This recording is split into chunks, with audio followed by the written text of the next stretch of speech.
안녕하세요. 사연에 빠지다의 DJ 민영입니다. 오늘도 사연이 재밌으셨다면 구독과 좋아요 버튼 꼭 눌러주시고요. 그럼 오늘의 사연 함께 만나볼게요. 안녕하세요. 저는 30대 여자입니다. 저는 아주 행복한 신혼생활을 즐기고 있는 결혼 1년차 새댁이에요.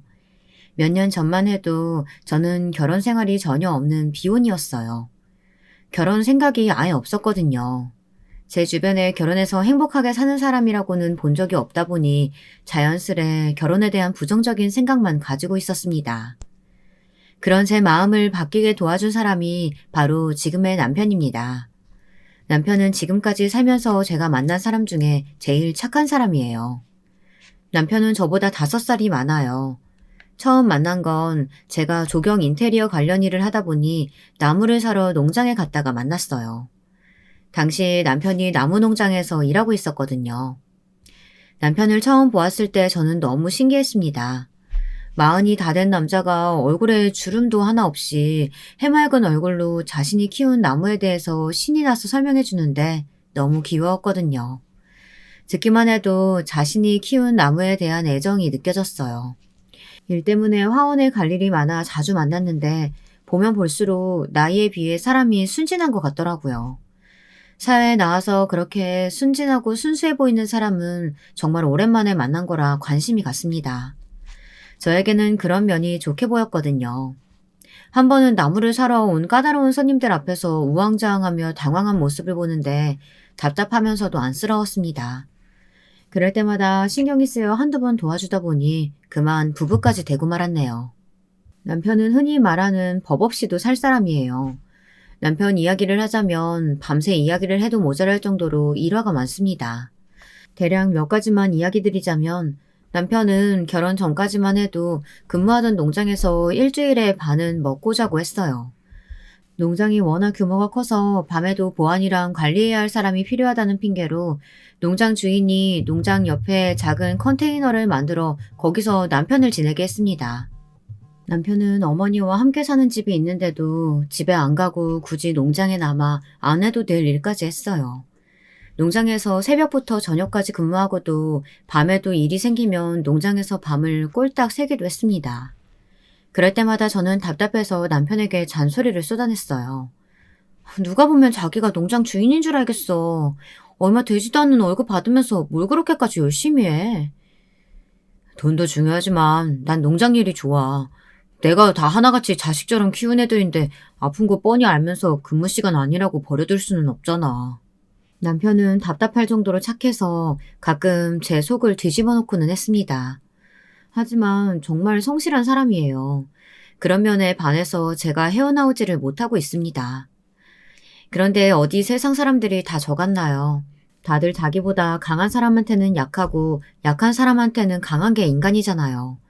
남편은 모두에게 친절했지만 세상 사람들은 그런 남편을 친절하게 대하지 않았어요. 순수하고 착한 남편을 언제나 만만하게 생각하는 사람들이 주변에 수두룩했죠.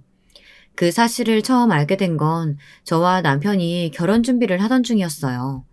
신혼집을 구하러 다니고 있었는데 그 사실을 알게 된 농장 주인이 남편에게 말도 안 되는 소리를 했다더군요.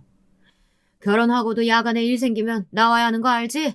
일주일에 2~3번은 밤에 나와서 보안 점검도 해야 되고. 처음 근무할 때 원래 밤 근무까지는 하기로 한 게 아니었잖아요. 다니다 보니까 제가 일이 재밌어서 며칠씩 도와드린 건데 추가 수당 받는 것도 아니고 의무적으로 하라고 하시면 안 되죠. 총각 시절이었으면 남편은 분명 거절은 못했을 거예요. 그래도 결혼하고 저와 살게 된 게 좋기는 했는지 남편도 웬일로 농장 주인에게 속에 있는 소리를 했더군요.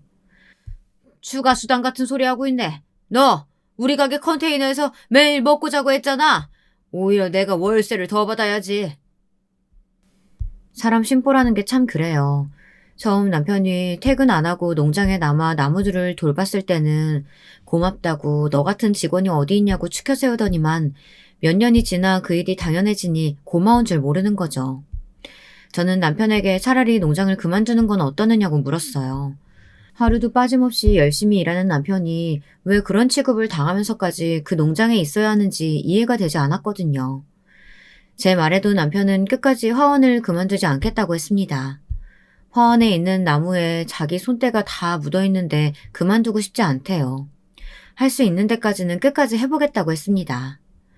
저는 저까지 남편에게 세상 물정을 너무 모른다, 답답하다, 이런 식의 부정적인 이야기는 하고 싶지 않았어요. 저는 남편이 하고 싶은 대로 하도록 두었습니다. 저라도 남편을 믿어주고 싶었어요.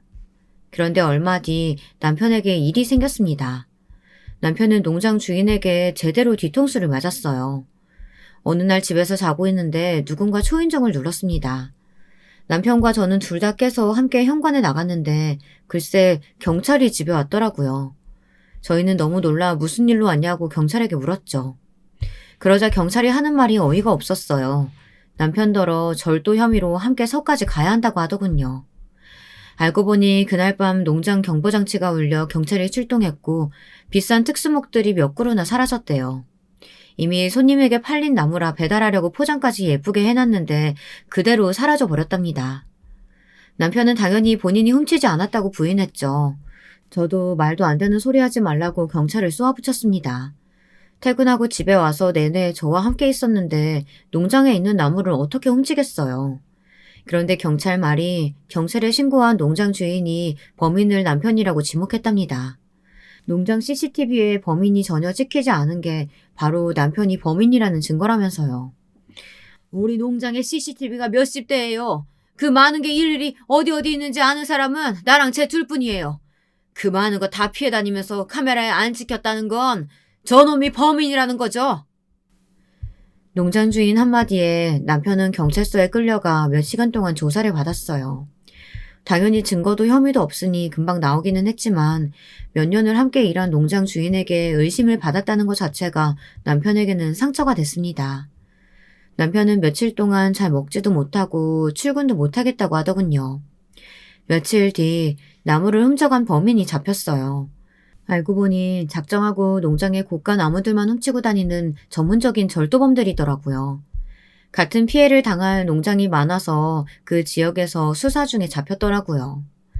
범인이 잡혔으니 마음이 한결 가벼웠지만 문제는 따로 있었습니다.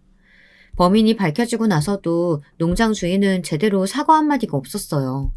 오히려 남편 탓을 하며 큰 소리를 쳤습니다. 그러게 밤에 한 번씩 나와서 보안 좀 신경 쓰라고 그렇게 말을 했는데 신혼이라고 신나가지고 일은 다 팽개치고 해볼 줄 하더니만 도둑놈이 들만하지. 사장님, 제가 같이 일한 세월이 있어서 지금까지 꾹 참고 있었는데 애꿎은 사람을 마음대로 의심하고 도둑그룹까지 물었으면 사과부터 하셔야죠. 사과는커녕 지금 도둑 든 게 제 탓이라는 거예요? 내가 너한테 사과를 왜 해? 쓸데없는 소리 하지 말고 빨리 들어가서 일이나 해. 진작 알고야 있었지만 농장 주인은 정말 뻔뻔했습니다. 아무리 그래도 함께 일한 세월이 있는데 실수를 했으면 의심해서 미안했다고 말 한마디 하면 되는 걸 그걸 안 하고 버티더군요. 그 전까지는 일이 아무리 힘들고 농장 주인이 구박해도 남편은 단 한 번도 농장을 그만둔다는 소리를 한 적이 없어요.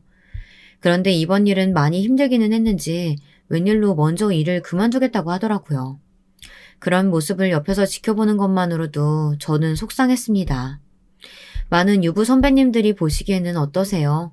여러분께서 제 상황이라면 그 농장에 계속 다니라고 할 수 있겠어요? 저는 도저히 못하겠더군요. 제가 이제 막 결혼한 지 얼마 안 된 새댁이라 뭘 몰라서 그러는 건지 몰라도 저는 남편이 원하는 대로 하고 싶은 거 다 하면서 살았으면 좋겠어요. 좀 힘들어도 제가 도와주고 힘이 되어줄 수 있으면 그것만으로도 행복하더라고요. 저는 언제나처럼 남편에게 하고 싶은 대로 하라고 했습니다. 친정부모님은 이런 저를 답답해하세요.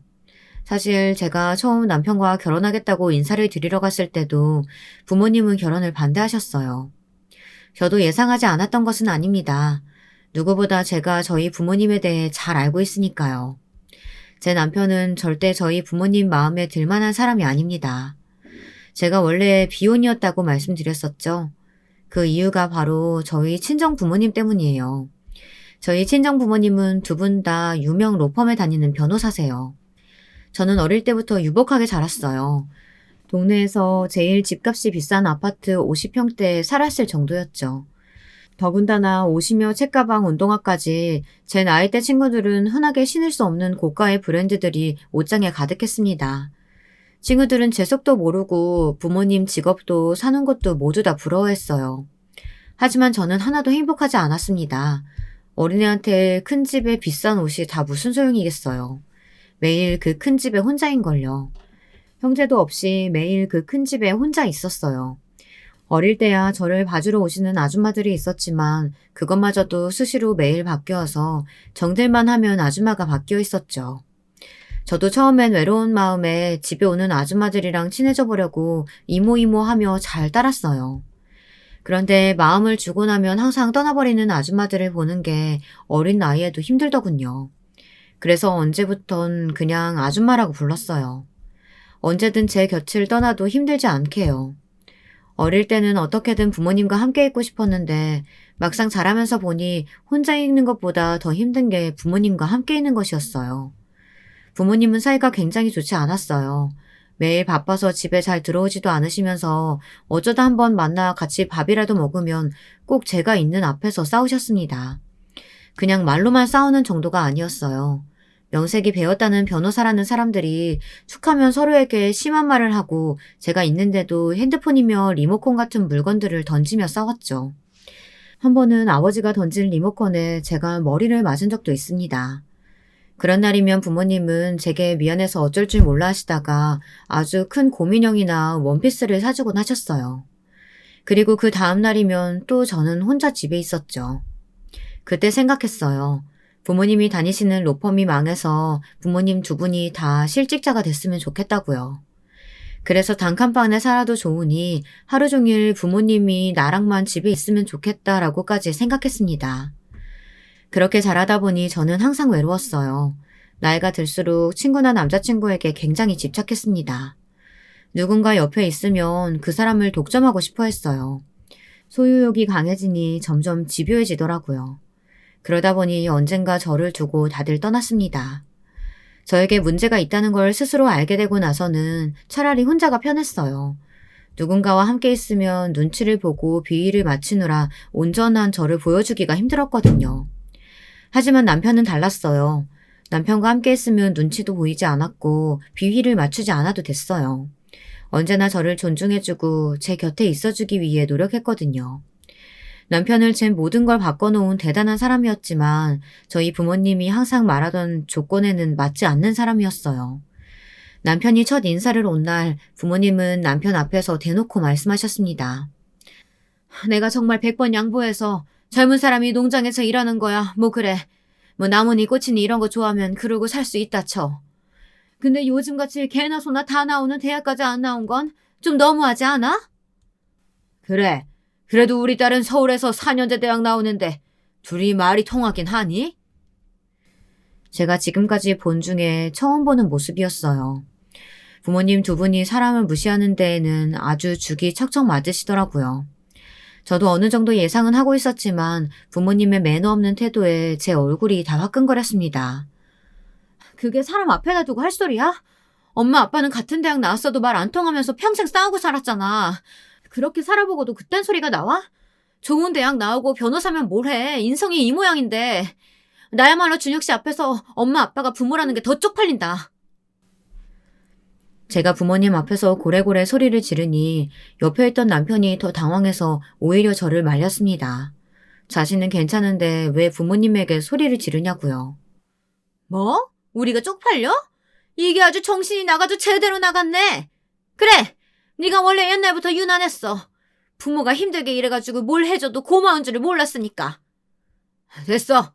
남자한테 빠져서는 앞뒤 분간도 못할 정도로 멍청한 년이 하는 소리를 뭘 신경 써. 어디 멋대로 시집가서 한번 살아봐라. 능력 없는 남편하고 뒤지게 고생을 해봐야 부모 품에 있을 때가 감사했구나 하고 깨닫는 거지. 와, 엄마 아빠는 진짜 끝까지 사람 쪽팔리게 하는구나. 정말 같은 핏줄인데도 정이 뚝뚝 떨어진다 떨어져. 알았어. 이제 각자 알아서 살자. 부모님은 제가 당신들의 성에 차지 않는 사윗감을 데려왔다는 사실에 실망하고는 아예 저까지 버렸습니다. 그래도 부모라고 결혼식장에 오시기야 했지만 결혼식 준비할 때부터 일절 신경도 쓰지 않았어요. 저는 너무 홀가분했습니다. 어린 시절부터 돈만 많이 주면 부모 노릇 다 했다고 생각하는 부모에게서 평생 벗어나고 싶었거든요. 저야말로 세상 물정 모르고 철딱선이 없다고 손가락질 받을 수도 있지만 저는 좀 가난하고 힘들어도 항상 서로가 서로에게 힘이 되어주는 그런 가족을 꿈꿨거든요. 당시에는 부모님에게 벗어나 이 세상에서 유일한 제 편인 남편과 새로운 가정을 만들겠다는 생각밖에 없었어요. 그 생각은 지금도 변함없어요. 저는 매 순간 남편의 편이 되어줘야겠다 다짐하곤 하거든요. 남편도 저와 비슷한 사람이에요. 가족이 있어도 외롭고 가여운 사람이죠. 남편과 결혼하려고 처음 시댁에 인사를 갔을 때 저는 바로 느꼈습니다. 제가 왜 남편에게 끌렸는지를요. 남편도 저만큼이나 가족들 사이에서 애정을 받지 못한 사람이라는 걸 단번에 알았습니다. 남편이 결혼한다고 여자를 데리고 왔는데 저를 보자마자 시어머니도 아주버님도 코웃음을 치더군요. 대학도 나오고 직업도 번듯한 아가씨가 우리 준혁이랑 결혼한다고? 도대체 왜? 혹시 얘 좀 순진하다고 딴 생각하고 접근한 거면 애초에 포기하고 집어쳐요. 우리 집에 개뿔도 없으니까. 저는 순간 어안이 봉봉할 정도로 당황했습니다. 그리고 이 집안에서 남편의 위치와 대우가 어땠는지 바로 알겠더군요. 그때 생각했어요. 남편과 결혼해서 보란듯 사이좋게 잘 살아야겠다고 말이죠. 저희 시댁도 저희 친정만큼이나 여러 면에서 대단해요. 남편이 농장을 그만뒀다는 소리를 듣자마자 시아주머님과 시어머니가 불이 나게 집에 쫓아오셨더군요. 이제 막 결혼한 아내인 저도 남편이 일을 그만둔다는 소리를 듣고 가만히 있는데 오히려 시댁 식구들이 남편에게 난리를 쳤어요. 으이구, 이번에 몇 년 진득한 일 좀 해서 사람 구실 좀 하고 사나 했더니만 그걸 또 못 참고 일을 그만뒀어? 아주버님, 이 일도 그만두고 싶어서 그만둔 게 아니에요. 그 농장 주인이 문제가 있는 사람이라니까요. 처음 들은 소리도 아니었지만 저는 들을 때마다 놀라웠습니다. 사실 아주버님은 항상 제 남편에게 저런 식으로 이야기해요. 사람을 어딘가 부족한 사람처럼 취급하며 무시했습니다. 재수씨, 그 농장 주인이 가진 화원이랑 농장 다 하면 땅값이 얼만 줄 알아요? 그 동네에서 그 주인이 제일 가는 땅 부자인데 문제 있는 사람이어도 참고 어떻게든 붙어 있어야죠. 준혁이 저 자식이 어디 가서 일할 수 있는 제대로 된 스펙이나 경력이 있는 것도 아닌데. 형, 나도 웬만하면 계속 다니려고 했어. 근데 사장님이 나를 졸도범으로 신고를 했더라니까. 내가 농장일에 화원일까지 얼마나 신경을 많이 썼는데 사람을 못 믿고 자꾸 의심하니까 도저히 다닐 수가 없더라. 절도범 아닌 걸로 판명 났잖아. 그럼 된 거지. 굳이 일까지 그만둘 이유가 뭐가 있어? 네가 일해서 멍청하다는 거야. 직장생활이 다 힘들고 고된 게 당연한 거지. 나는 뭐 편하게 놀고 먹으면서 너 먹이고 키운 줄 알아? 하나밖에 없는 형이라는 사람이 항상 말을 저 따위로 하니 남편이 어디 가서 기나 제대로 펴고 다니겠어요. 더군다나 시어머니도 항상 아주버니 편만 드셨어요. 으이구 답답하. 네 형이 기껏 여기저기 알아봐서 넣어준 회사인데 그것도 못 버티고 나와? 우리 장남 화내지 마. 내가 준혁이 잘 타일러서 다시 나가라고 할게. 그러니까 장남은 걱정하지 말고 얼른 밥이나 먹어. 국 식겠다. 옆에서 듣는 것만으로도 스트레스 지수가 폭발할 정도로 올라갔습니다. 여기까지만 들으셔도 대충 저희 시댁 분위기가 어떤지 아시겠죠? 저희 시어머니는 아들이 둘인데도 매일 우리 장남 하시면서 큰아들만 예뻐하세요. 시아버지가 남편 고등학교 때 지병으로 돌아가시고 나서부터 장남인 아주버님께서 집안의 가장으로 시어머니와 저희 남편을 챙겼나 보더라고요. 아무리 그래도 그렇지 시아주버님이 남편한테 하는 소리를 들으면 보통 형이 동생한테 하는 잔소리로만 들리지는 않았어요. 그냥 자기 멋대로 판단하고 구박하는 거로밖에 보이지 않았습니다. 결혼할 때부터 그런 아주버님과 시어머니 사이에서 신데렐라처럼 혼나기만 하는 남편이 가여워 저는 가만히 보고만 있을 수가 없었어요. 어머님, 다신 가길 거길 왜 가요? 준혁 씨 당분간 쉬면서 다시 좋은 일자리 찾아볼 거니까 어머님이랑 아주버님은 걱정하지 마세요. 저희 일은 저희가 알아서 할게요.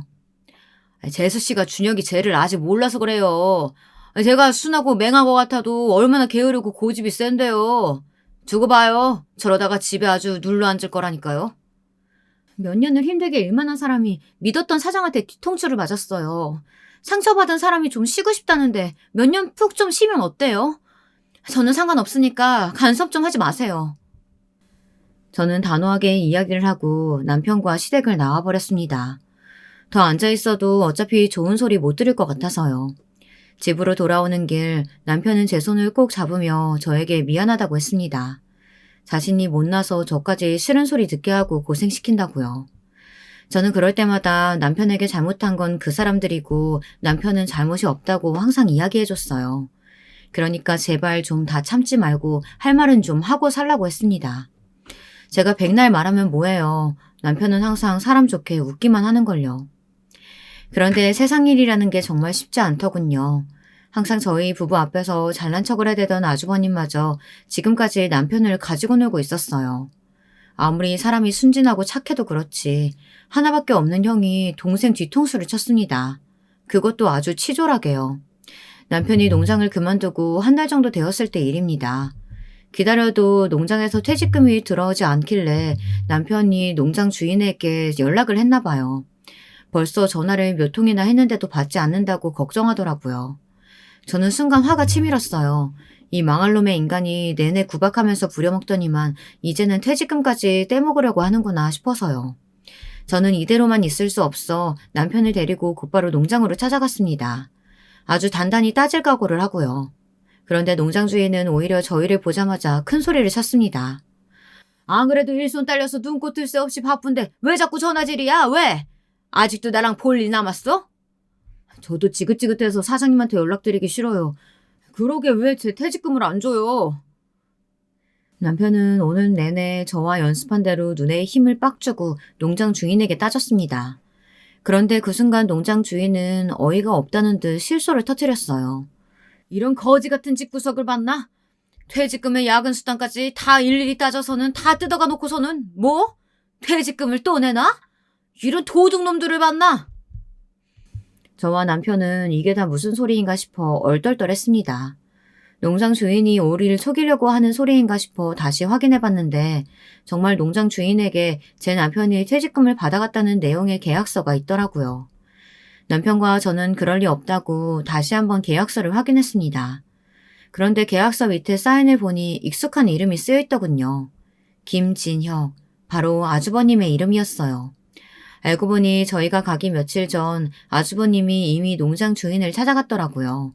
남편의 출근 기록부를 가지고 말이죠. 남편이 근무한 시간을 하나하나 꼼꼼하게 따지더니 퇴직금이랑 지금까지 주지 않은 근무 외 수당까지 다 내어놓으라고 했다네요. 농장 주인은 퇴직금이야 주겠지만 이미 다 지난 야간 수당을 왜 주냐고 끝까지 버텼나 봐요. 그런데도 아주버님은 순순히 넘어가지 않으셨답니다. 지금 당장 내놓지 않으면 이대로 노동부에 가서 불법 노동 착취로 고소하겠다고 겁을 줬대요. 땅만 많지 평생 농사만 하고 산 농장 주인은 아주버님 말에 홀딱 넘어가 아주버님이 시키는 대로 했나 보더군요. 연세도 많고 법도 잘 모르니까요. 거기다가 더 어이가 없는 건 아주버님이 가져가신 돈이 퇴직금과 근무외 수당뿐이 아니었어요. 그제야 농장 주인이 말을 하는데 이 농장에 남편이 처음 들어왔을 때도 아주버님이 남편을 소개하며 월급의 20%를 자신에게 보내라고 했답니다. 네가 자기한테 생활비를 보내줘야 하는데 네가 신용불량자라서 은행 거래를 아예 못한다고 나한테 월급날 아예 따로 보내달라고 하던데? 그 순간 남편의 불끈진 주먹이 세차게 흔들리는 모습을 제가 똑똑히 봤습니다. 남편도 제 앞에서는 표현하지 않았지만 많이 놀란 것 같더라고요. 당연하죠. 믿었던 형이 지금까지 자신을 속인 건데 놀라기만 할 게 아니라 화를 내고 쌍욕을 해대도 이상할 게 없어 보였습니다. 저는 남편을 대신해 화를 내줬어요. 그걸 말이라고 해요? 준혁 씨가 힘들게 일한 돈을 물어보지도 않고 멋대로 남한테 주면 어떻게 해요? 형이 어떻게 남이야? 이 동네에서 진혁이만큼 똑똑하고 책임감 강한 놈이 어딨다고. 모자란 동생의 홀어머니까지 평생 끼고 살면서 옆에서 챙기는데 안쓰럽지.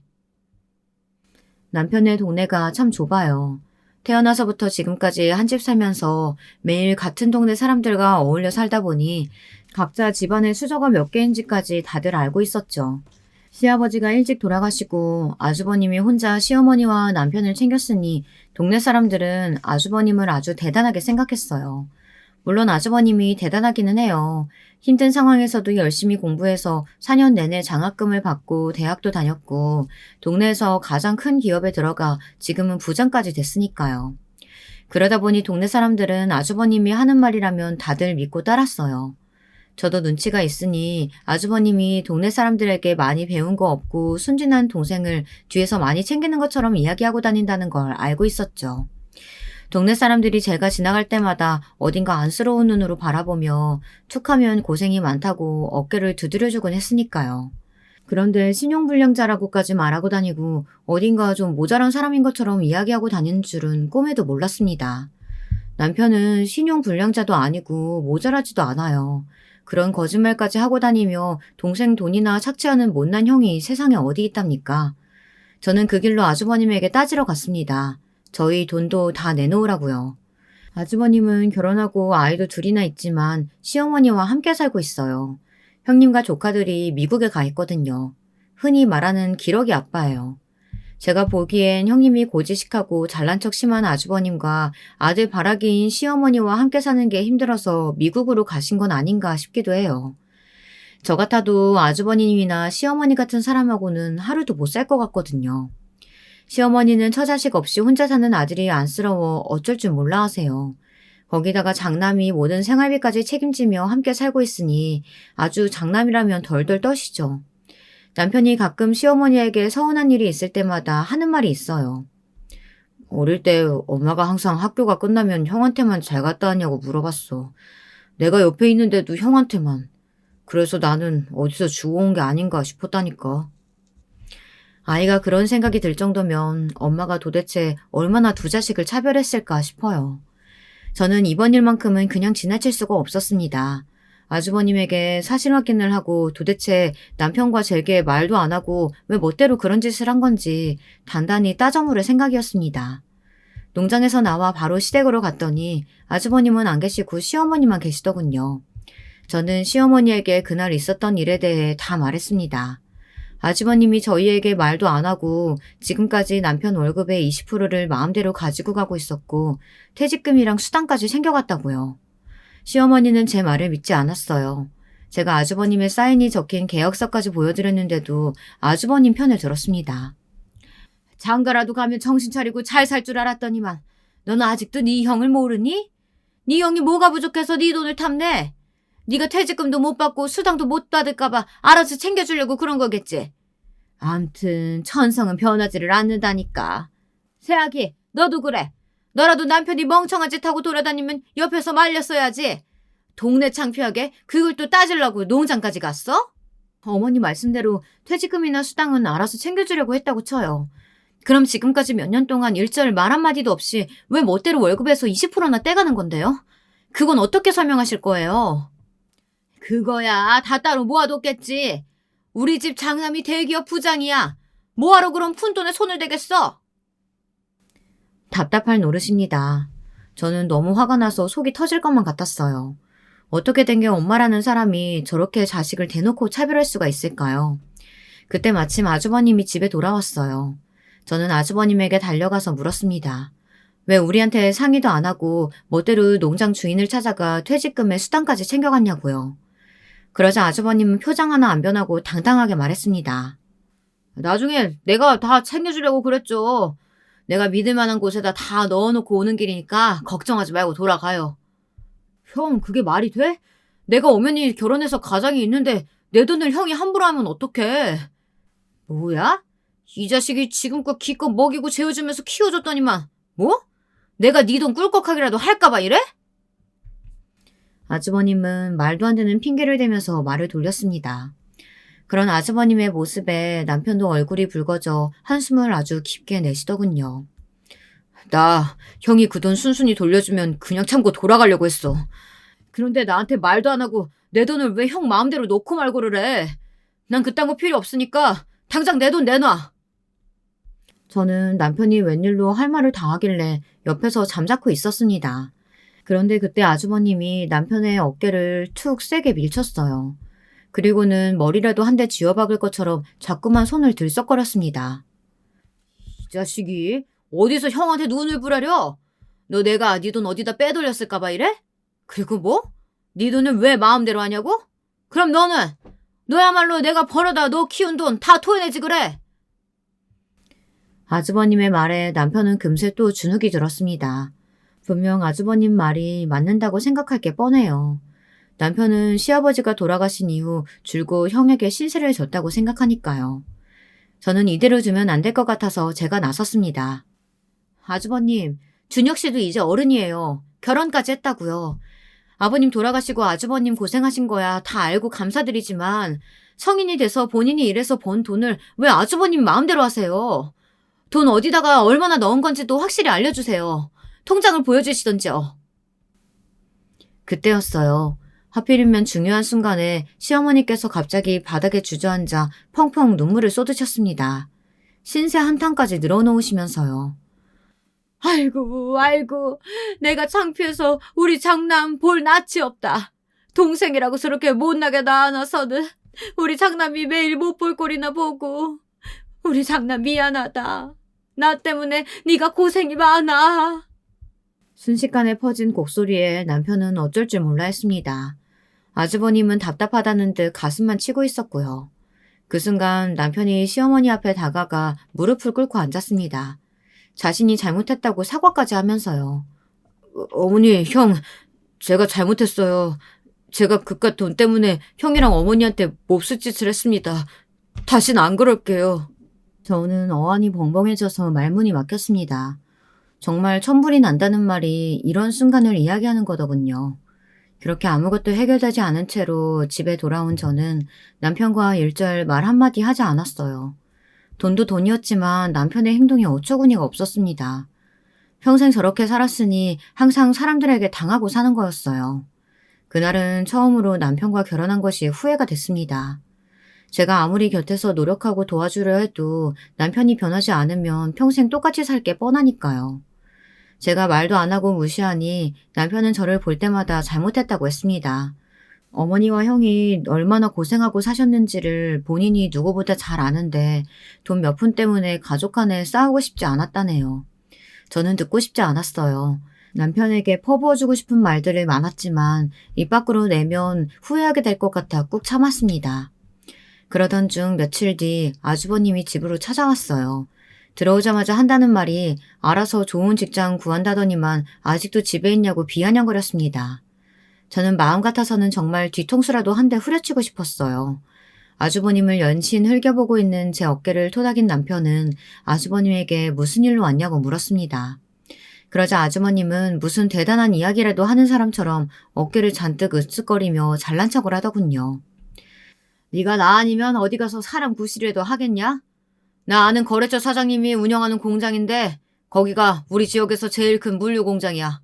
월급도 농장보다 2배나 많이 주고 다음 주에 면접 잡아놨으니까 깔끔하게 입고 가서 면접 봐.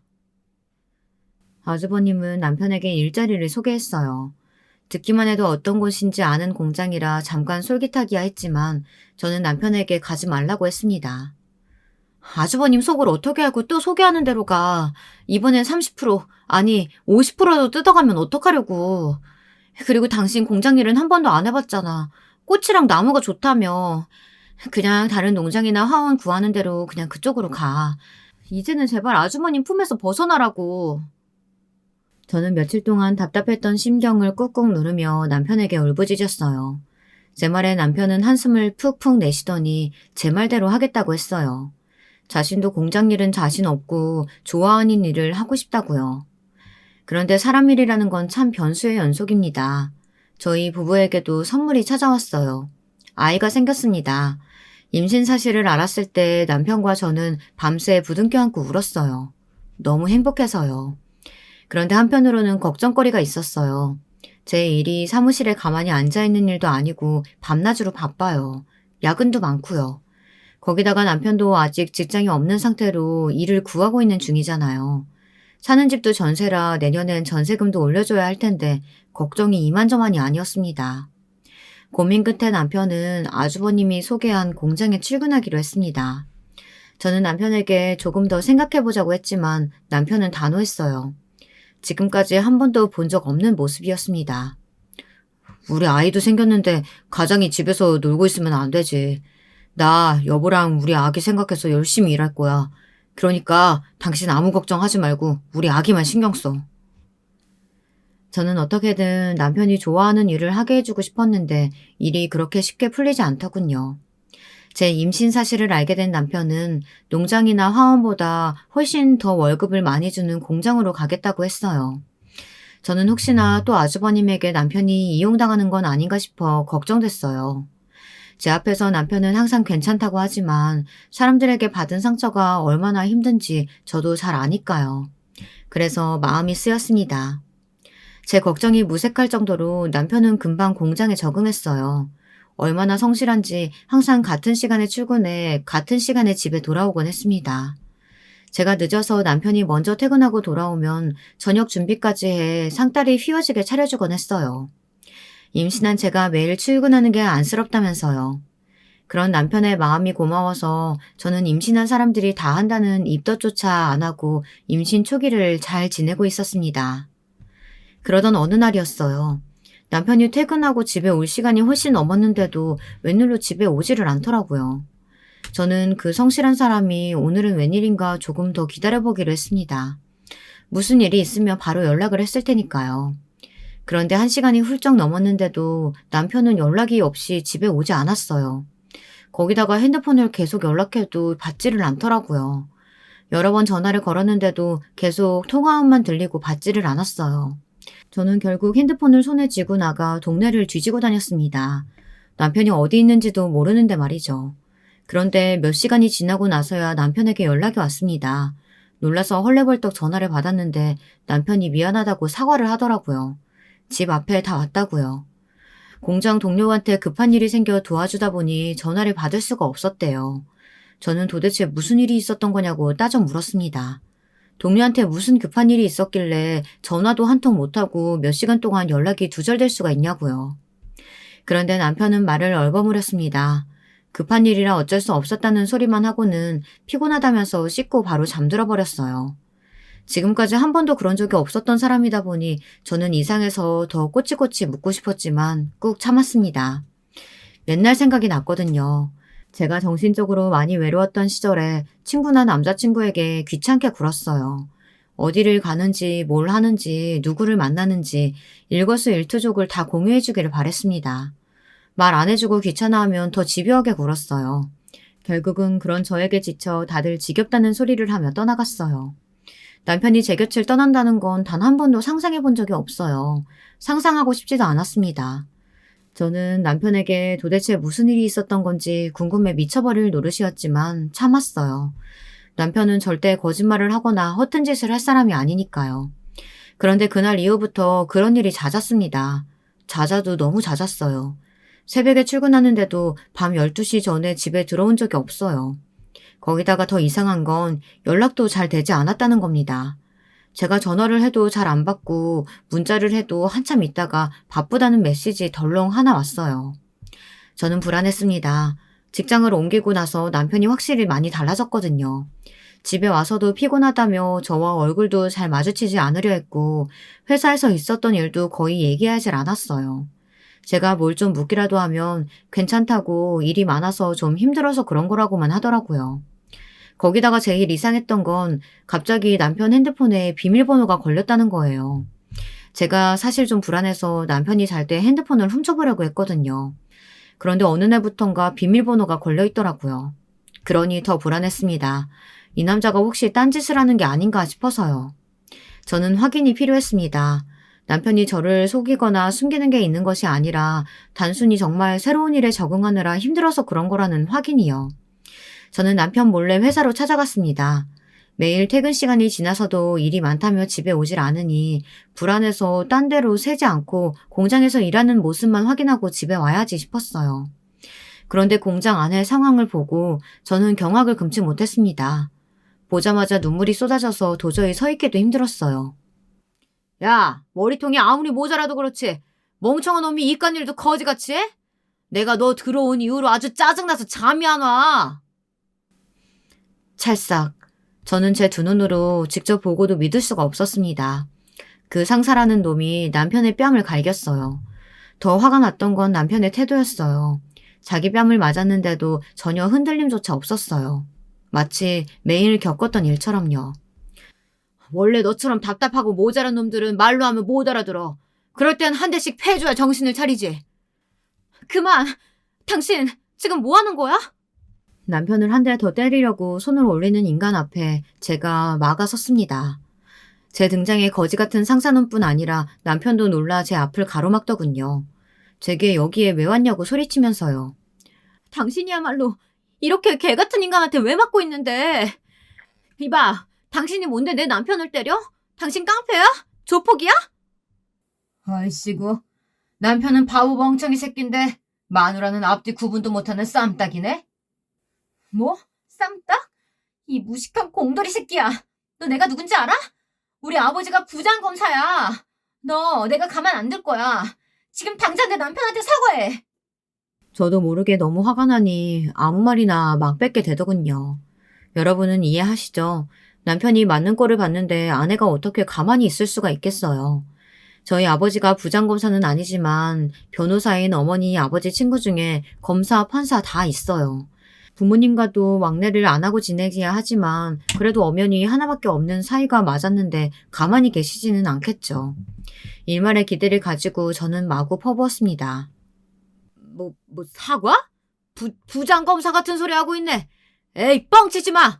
부장검사 사이가 왜 이딴 공장에서 일을 해?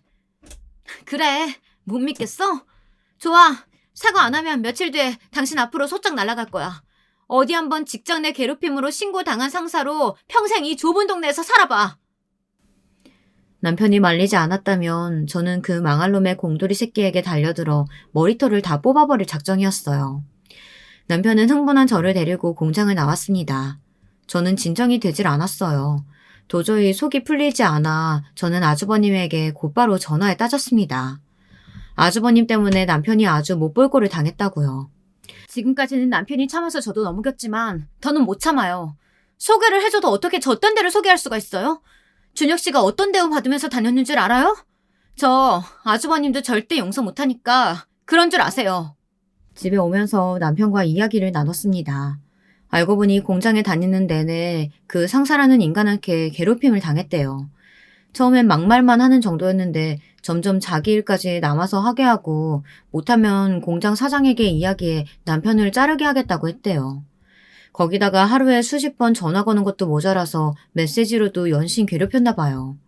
그래서 남편은 핸드폰에 비밀번호를 걸어놓은 거더라고요. 혹시나 제가 보기라도 할까 봐요. 제 남편 아시죠? 답답할 정도로 잘 참고 남들한테 멍청하다는 소리를 들을 정도로 착한 사람이에요. 앞으로 아이가 태어나면 사정이 지금보다 더 힘들어질 테니 남편은 공장을 그만둬서는 안 된다는 책임감이 컸던 것 같아요. 힘들어도 참고 견딘 거죠. 저는 남편을 꼭 안아줬습니다. 지금까지 너무 고생 많았다고요. 답답해도 어쩌겠어요. 백날 말해도 천성은 변하질 않는걸요. 제가 선택한 남편이 이런 사람이니 제가 안아줘야죠. 그날로 남편은 공장에 사표를 내고 저는 공장에 그 망할 놈에게 복수할 방법을 찾고 있었어요. 연락을 끊은 친정 부모님께라도 연락해야 하나 하고 있었죠. 그런데 바로 다음 날 믿을 수 없는 일이 일어났습니다. 누군가 초인종을 눌러 남편과 문을 열고 나갔더니 아주버님과 그 망할 공장 상사놈이 있었어요. 미안해. 요즘 내가 일이 많아서 스트레스가 심했는데 그걸 나도 모르게 준혁 씨한테 풀었나 봐. 내가 정말 미안해. 생각지도 못한 일이었습니다. 공장 상사라는 사람이 갑자기 바닥에 무릎을 꿇고 남편에게 사과하기 시작했어요. 알고 보니 제가 어제 아주버님에게 전화해 한 말로 아주버님이 열이 받아 새벽부터 공장에 찾아갔더군요. 그 공장은 아주버님 회사 거래처였어요. 아주버님은 공장 사장을 찾아가 난리를 쳤답니다. 사장님이 사람 구해달라길래 기껏 내 동생 추천해드렸더니 감히 내 동생 얼굴에 손을 대요? 그 직원 누구예요? 지금 당장 나와서 내 동생한테 사과 안 하면 오늘부터 이 공장하고는 거래 끊을 거니까 알아서 하세요. 그 공장의 가장 큰 거래처가 아주버님의 회사라네요. 아주버님네 회사랑 거래를 안 하면 공장 문을 닫아야 할 정도라네요. 그러니 공장 사장도 아주버님 말을 거역할 수가 없었죠. 공장 사장은 그 자리에서 그 직원에게 남편에게 가서 무릎 꿇고 사과하라고 했답니다. 아니면 오늘부로 해고라고요. 저는 거지 같은 상사놈이 집까지 와 무릎을 꿇는 것도 신기했지만 아주버님의 행동도 놀라웠어요. 저는 형제가 없어서 잘 모르지만 본인은 지금까지 그렇게 남편을 무시하고 구박했으면서 남이 동생을 괴롭히는 꼴은 보기 싫었나 봐요. 우리 재수씨 친정이 검사, 판사, 변호사 없는 게 없는 집안이야. 당신 잘못 걸렸어. 이번 일로 우리가 콩밥 씨게 먹게 해줄 테니까 아주 각오해. 아이고, 제가 경솔했습니다. 정말 잘못했어요. 평생 사죄하는 마음으로 살 테니까 제발 용서해 주세요. 그 일로 아주버님은 많은 생각을 한 것 같아요. 공장 상사가 돌아간 이후 아주버님은 잠시 우물쭈물 하시더니 남편과 저에게 사과했습니다. 사실은 미국에 있는 형님이랑 아주버님이 이혼을 했대요. 그게 벌써 몇 년 전이랍니다. 아주버님은 이혼하고 싶지 않아 연락도 안 받고 버티고 있었는데 소용없었답니다. 그래서 몇 년 동안 아이들도 못 만나고 돈만 보내고 있었나 보더라고요. 시어머니가 속상해하실까봐 말도 못하고 혼자 끙끙거리느라 그런 스트레스를 알게 모르게 남편에게 쏟은 것 같아 미안하다고요. 내가 아무리 힘들어도 준혁이 네 돈은 정말 안 건드렸어. 내가 힘들어서 너를 도와줄 수 없으니까 미리미리 준비하라고 연금 통장에 넣어둔 거야. 나중에 나랑 어머니 없이도 네가 알아서 살아야 하니까. 그랬습니다. 아주버님이 말은 믿게 하셨어도 마음으로는 남편을 걱정하고 계셨던 거예요. 월급에서 20% 뗀 돈이랑 퇴직금은 다 연금 통장에 모아놓고 계셨더라고요. 나중을 위해서요. 그렇다고 지금까지 아주버님이 남편에게 한 말과 행동들이 다 정당화되는 건 아니에요. 그래도 이제 막 결혼해서 가족이 된 제가 남편과 아주버님 사이를 다 이해할 수는 없다고 생각했어요. 그날 이후로 남편과 아주버님 사이는 전보다 많이 좋아졌습니다. 저도 아주버님과 시어머니를 이해해보려고 부단히 노력 중이고요. 남편은 다시 원래 일하던 농장으로 돌아갔어요. 그 농장 주인이 먼저 연락이 왔더라고요. 남편이 없으니까 농장이 돌아가질 않는다면서 제발 좀 도와달라고 사정사정을 했어요. 남편은 못 이기는 척 농장으로 돌아갔습니다. 사실 남편도 농장 일을 가장 좋아했으니까요. 이제서야 사람들이 남편의 진가를 조금씩 알아가는 것 같아 아쉽지만 상관없습니다. 저와 남편은 여전히 깨볶으면서 잘 지내고 있으니까요. 지금까지 저희 부부의 이야기 들어주셔서 감사합니다. 저희 부부는 앞으로도 서로 부족한 마음을 가득 채우며 뱃속의 아이와 함께 행복하게 살도록 하겠습니다. 유부 선배님들의 응원 섞인 댓글은 언제나 환영입니다. 여러분의 가정에도 화목한 일만 있으시길 바랄게요. 여러분, 두 번째 사연 시작하기 전에 좋아요와 구독 꼭 눌러주실 거죠? 그럼 두 번째 사연 바로 시작합니다. 이번 사연은 시댁의 어떤 인물과 묘한 갈등 상황을 빚었다는 사연자분의 이야기가 되겠습니다. 여성분들은 결혼하시고 나면 시댁의 존재를 결코 무시할 수 없게 되죠. 어떤 사연일지 함께 만나보시죠. 안녕하세요. 저는 남편도 있고 자식도 있는 아줌마랍니다. 저희 식구는 원래 경기도에서 살고 있었습니다. 어느 지역인지 밝히기는 조금 망설여져서 생략하지만 서울하고 굉장히 가까운 동네에서 살고 있었어요. 저는 고향이 서울이고 결혼한 뒤로는 쭉 경기도의 그 동네에서 거주를 하였는데 남편의 직장 문제 때문에 지방으로 이사를 가게 되었습니다. 시댁하고 멀리 산다는 것이 내심 좋았건만 이사를 하게 되면서 이제는 시댁을 차로 1시간 이내면 무조건 갈 수 있게 되었어요. 이 점이 살짝 신경 쓰이긴 했지만 문제 삼을 건 아니었습니다.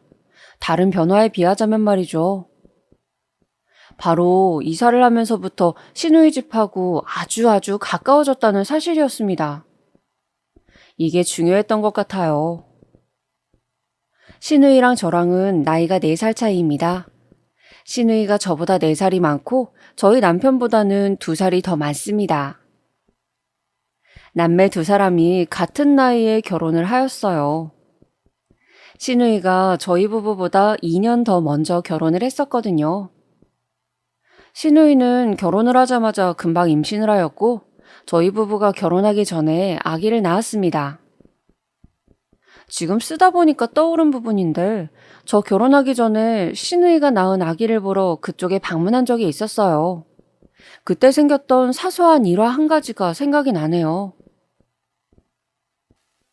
다이어트 너무 심하게 하지 마세요. 무리해서 체중 관리하잖아요? 그러다가 몸 상하고 건강 망쳐요. 연예인도 아닌데 그렇게까지 다이어트에 집착할 필요가 있나? 시누이가 저한테 대뜸 이런 말을 해서 제가 그때 얼마나 놀랐는지 모릅니다. 제가 당황해서 눈만 동그랗게 뜨고 있으니까 웃으면서 이런 말을 덧붙였었죠. 억지로 안 먹고 살 빼면은 생리 끊기고 임신 어려워져서 하는 말이에요. 그 정도로 마른 거면 생리 끊긴 적 있죠? 주기가 들쑥날쑥하지 않아요? 네? 아니요. 매달 정상적으로 하는데요. 우물쭈물 답을 하면서도 제가 정말 민망함에 어쩔 줄을 몰라 했습니다. 그런 이야기를 둘이 있는 데서 한 게 아니라 식구들 다 있는 데서 한 것이었으니까요. 최소한 여자들끼리만 있을 때 그런 얘기를 하던가 정말 매너가 없고 몰상식한 행동이었습니다. 그런 짓을 한 건 시누이였는데 당한 저의 얼굴이 다 화끈거렸네요. 민망함 속에 억울하단 생각이 들었더랬죠. 저는 다이어트에 열을 올린 적이 없었습니다. 원래도 살짝 마른 체질에 가까웠어요. 저희 친정 식구들만 봐도 통통한 몸매 이상인 사람은 아무도 없었고요. 특히 저희 친정아빠가 입이 짧으신 데다 드시는 양도 소식을 하십니다. 아무래도 제가 그런 기질을 물려받았는지 타고나길 몸이 마른 체질이었건만 시누이가 난데없이 그런 소리를 내서 저를 나쁘끄럽게 만들었어요. 시누이가 저를 보면서 거짓말하지 마라, 다이어트를 해서 그 정도로 마른 것 아니냐며 비웃음을 날리던 순간이었습니다. 야, 너 왜 이래? 애 낳기 전부터 살이 하도 많이 쪄서 미치겠다, 어쩐다, 이런 얘기를 잔뜩 하더니 살 때문에 스트레스 받는다고 그 난리를 한동안 쳐놓고도 또 그 화풀이를 지금 애 먼 사람한테 푸는 거야? 시누이에게 속 시원한 일침을 날린 사람은 바로 그녀의 남편이었습니다. 그러니까 저의 심해 보였죠. 시누이를 보면서 아주 가당치도 않는다는 표정으로 그런 지적을 해주었습니다. 내가 언제 살 때문에 난리를 쳤다 그래? 기껏 다이어트 식단이며 다이어트 체조 수업이며 다 갖다 바쳤더니 쉬지 않고 음식을 먹어대고 움직이는 건 또 귀찮다면서 체조는커녕 기본 운동조차 안 했잖아. 자기 스스로 살이 그렇게 쪄놓고선 뱃속에 우리 애기 핑계나 대고 그러더니 이제는 애 먼 사람한테 왜 시비야? 너 그러지 마라 진짜로. 심해부가 조용조용하게 타일렀는데 말 속에는 아주 뼈가 있었고 그 소리는 다른 사람들한테도 다 들렸습니다. 그러자 시누이가 얼굴에 열이 올라서는 자기 남편을 무섭게 째려보더군요. 분위기가 영 안 좋아졌구나 싶어서 저를 포함한 다른 사람들이 황급히 주제를 돌렸습니다. 태어난 아기 칭찬에 여념들이 없어졌죠. 저도 당연히 한마디를 거들었어요. 어머나, 아기 공주님 정말 예쁘다. 아직 이렇게 아기인데도 어쩜 이목구비가 선명할까? 커서 엄청 미인이겠다.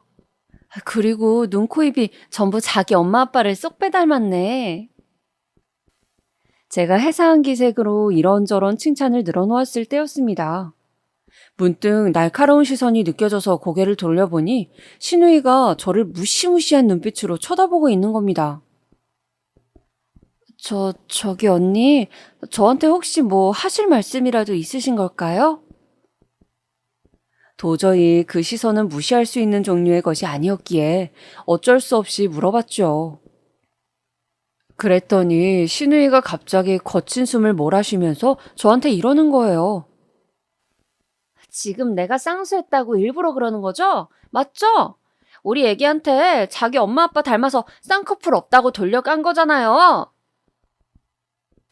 제가 깜짝 놀라서 저도 모르게 아기랑 신우이랑 심해부를 빠르게 번갈아서 쳐다보고 말았습니다.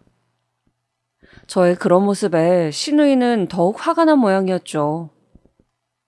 심해부는 쌍꺼풀이 없는 무쌍이었고 신우이만 쌍꺼풀이 있었어요. 그래서 제가 놀란 것이었습니다. 언니, 그거 쌍꺼풀 수술하신 거였어요? 저는 지금까지 그 눈이 자연산이라고 생각했어요.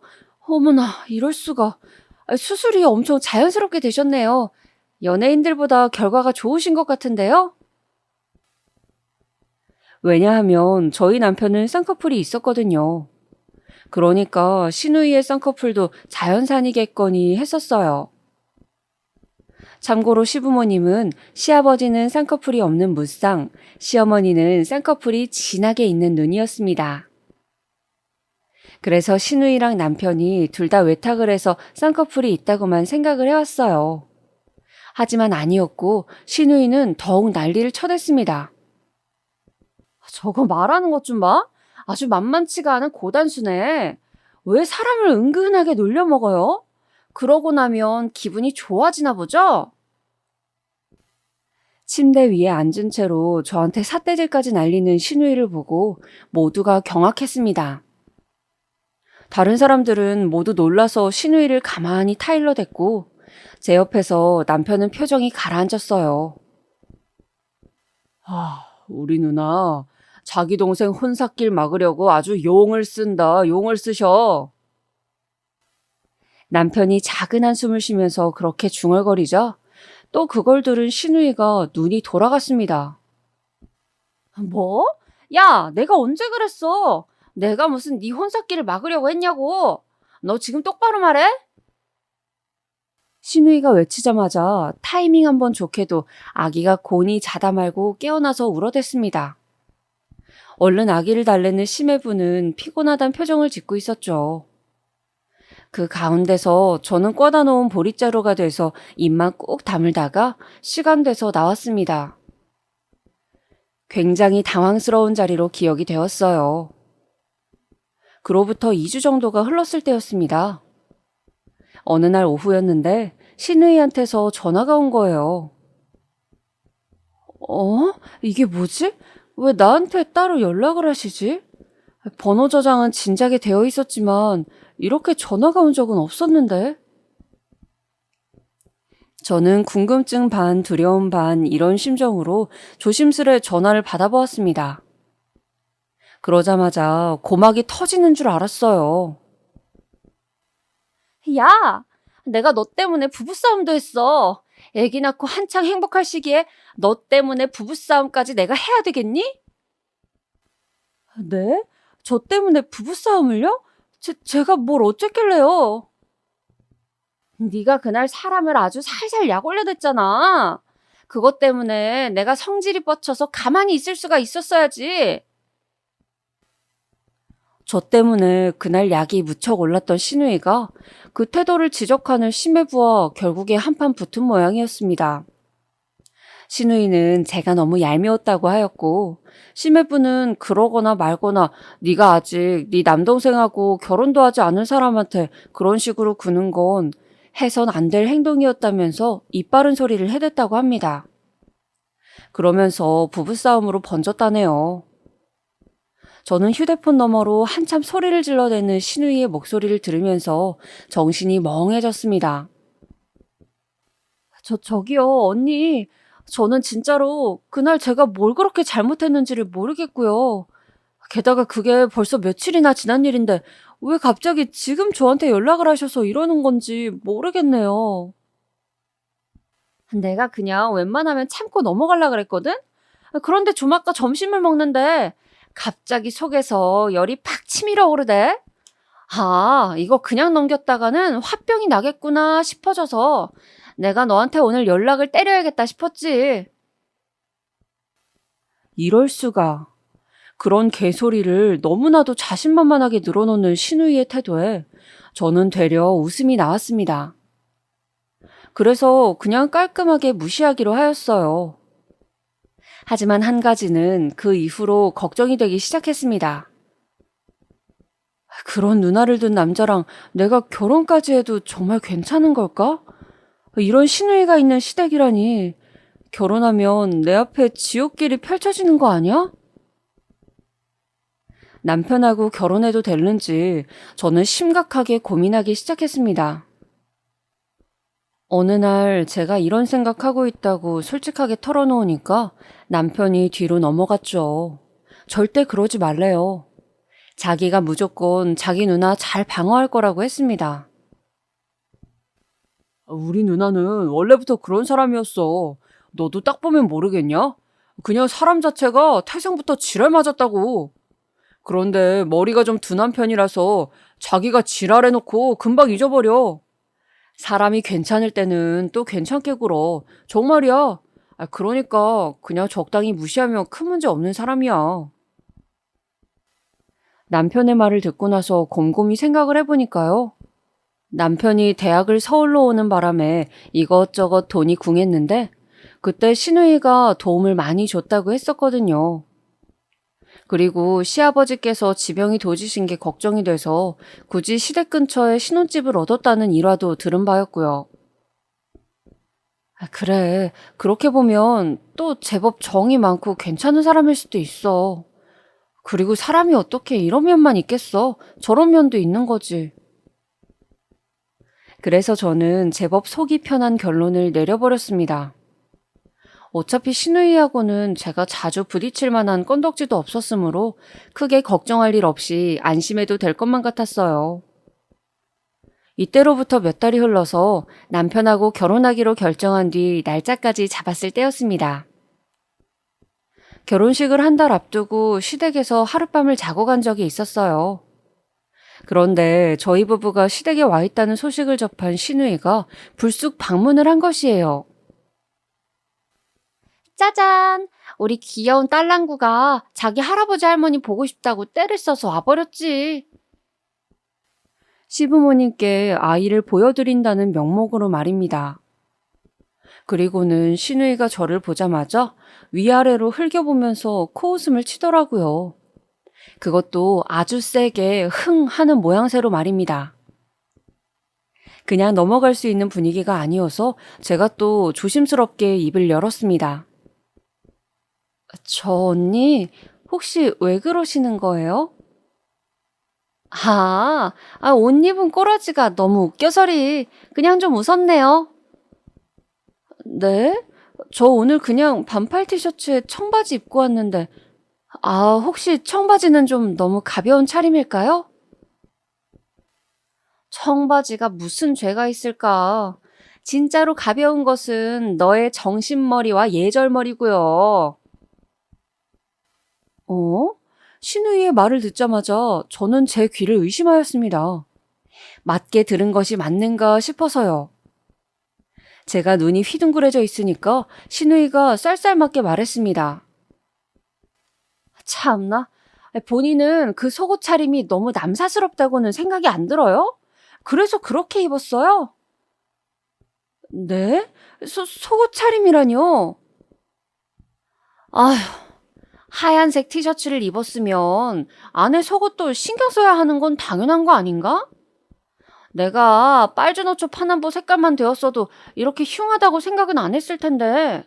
검은색? 지금 검은색 브라자에다가 하얀색 티셔츠가 말이 되는 조합이라고 생각을 하시고 입으신 거예요? 제가 깜짝 놀라서 시선을 내려서 제 옷차림새를 확인해 봤습니다. 별로 속옷이 비치는지 모르겠더라고요.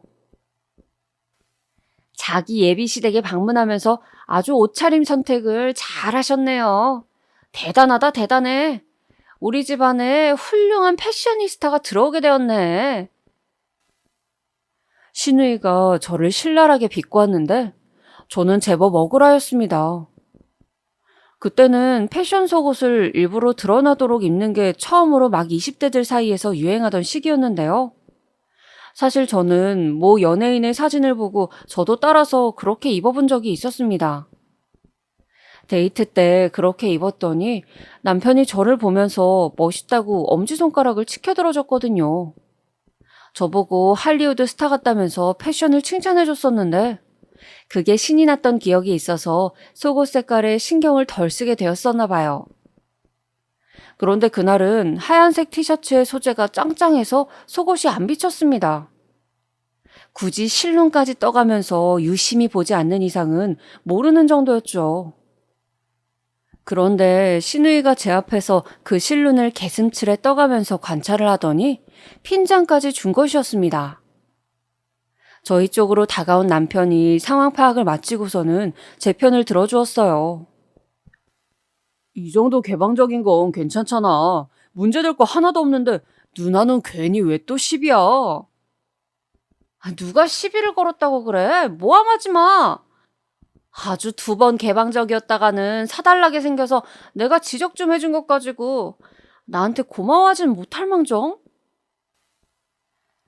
신우이의 태도에 저는 확 짜증이 났지만 제가 빌미를 애초에 제공한 게 잘못이겠거니 싶어서 입을 다물었습니다. 그리고 시부모님께서 저를 비호해 주셨거든요. 네가 저렇게 입고 싶은데 못 입어서 심술 부리는 건 아니겠지? 아빠는 무슨 그런 말을 하고 그래. 내가 뭐 그런 걸로 심술을 부리는 사람으로 보여? 내가 아는 딸은 그러고도 남는데. 시아버지께서 넌지시 시누이에게 그런 말씀을 건네셨을 때 저는 그냥 눈치만 살피면서 가만히 있었습니다. 여기서 말을 얹거나 잘못 웃었다간 큰일 나겠다는 판단 정도는 저도 섰거든요. 그때 시어머니께서 저에게 오시더니 아주 작은 목소리로 쟤는 신경 쓸 것 없어. 그냥 두면 된단다. 이렇게 속삭여 주셨습니다. 그래서 시누이가 저에게 어떻게 굴고 뭐라고 하든 상관없다는 생각이 들었어요. 시부모님이랑 남편이 굳건히 있었으니까요. 아무튼 나랑은 별로 안 맞는 것 같네. 결혼하고 나서 최대한 안 부딪히게 살아야겠어. 그렇게 다짐을 한 후 바야흐로 저희 부부의 결혼식 날이었습니다. 시누이는 자기 아이를 데리고 왔습니다. 그 어린 아이를 데리고 오다뇨. 웬만하면 진짜 아이는 데려오지 말라고 남편이 거듭 당부를 했었거든요. 시부모님께서도 그러셨다고 하고요. 그럼에도 기어이 데리고 왔더라고요. 분명히 맡기려면 어디 맡길 자기 시댁 식구들이 있었을 텐데 부득불 데리고 온 것까진 그렇다 치고 넘어가겠는데 시누이가 연한 분홍색의 원피스를 입고 왔어요. 내가 이 옷 입으려고 한 달 동안 죽음의 다이어트를 한 건 아니겠어? 시누이가 그렇게 말을 했다는 후문을 전해 듣고 제가 얼마나 기가 막혔는지 모릅니다. 누가 장례식 참석하는 것처럼 무조건 검은색 옷으로 통일하라고 한 것도 아니었어요. 하지만 어느 정도 어두운 계열의 옷을 입어주는 건 하객들이 갖추는 기본 매너이자 상식이잖아요. 그런데 그냥 분홍색도 아니고 아주 연한 빛의 분홍색 원피스라서 저게 하객이 입고 올 법한 옷인지 아니면 신부가 결혼식 뒤풀이 의상으로 입는 의상인지 헷갈릴 정도였습니다. 제 친구들도 그날 전부 다 어두운 색깔의 옷을 입고 참석했고 나머지 사람들도 대동소이했어요. 베이지색 옷을 입은 사람이 2명인가 있기는 했는데 그냥 평범에 빠진 가을 트렌치 코트였기 때문에 나쁜 쪽으로 튀는 것은 절대 아니었습니다. 나쁜 방향으로 튀는 색깔을 걸치고 온 것은 시누이뿐이었어요. 제가 여기까지도 그냥 그러려니 이악 물고 참겠습니다. 하지만 여기에 한술 더 떠서 시누이가 자기 아기 옷도 샤랄라 공주님 옷을 입혀왔어요. 저런 공주님 드레스는 대체 어디서 사다가 애한테 입힌 거야? 해도 너무하네. 이런 수군거림 속에는 웃음도 섞여 있었습니다. 보통 공주님 옷이 아니라 정말로 드레스였어요. 아이 몸보다 살짝 커서 옷이 붕 떠 있었는데 그것 때문에 눈에 더 튀었습니다. 남편도 오죽하면 그걸 보고는 귀엽다는 말보다는 짜증난다는 표정을 짓는 게 우선이었겠나요. 좋은 날이니까 뭐가 됐든 전부 좋게 다 넘어가자고 저랑 대화를 마친 후였음에도 남편은 짜증스러운 눈길을 그쪽으로 보냈답니다. 왜냐고요? 아이가 자꾸만 울었거든요.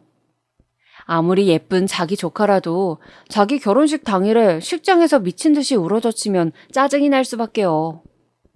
아기라고 불러도 될 어린아이가 시끄럽게 우는 소리 때문에 하객들의 시선은 자꾸 그쪽으로 집중되었고, 그곳에는 연한 분홍색 원피스 차림의 시누이와 전신이 레이스로 도배된 공주님 드레스 차림의 아이가 있었으니 다들 한동안 시선을 그쪽에 고정하더군요. 우리 딸내미가 크고 나면 이런 멋진 결혼식장에 공주님 옷을 입고 참석했다는 걸 보여주려고 하지. 남는 게 사진이라잖아. 당최 왜 그렇게 입고 났냐고 물었더니 시누이는 자기 딸한테 나중에 사진으로 보여주고 싶어서 그랬다고 했습니다. 공주님 드레스와 세트로 분위기를 맞추려다 보니까 자기도 화사한 연분홍색 원피스를 입는 수밖에 없었대요. 어이가 없었죠. 남편은 애가 크면 어차피 이때 일을 기억도 못하는데 사진만 보여줘서 뭘 하냐며 화를 냈습니다. 그러자 시누이는 절대 그렇지 않고 애들도 다 어렸을 때 일들 기억한다면서 맞섰죠. 하지만 시누이가 틀렸습니다. 나중에 남편이 시조카한테 몇 번이고 물어봤었거든요. 저희 부부 결혼식에 왔던 거 기억하냐고요.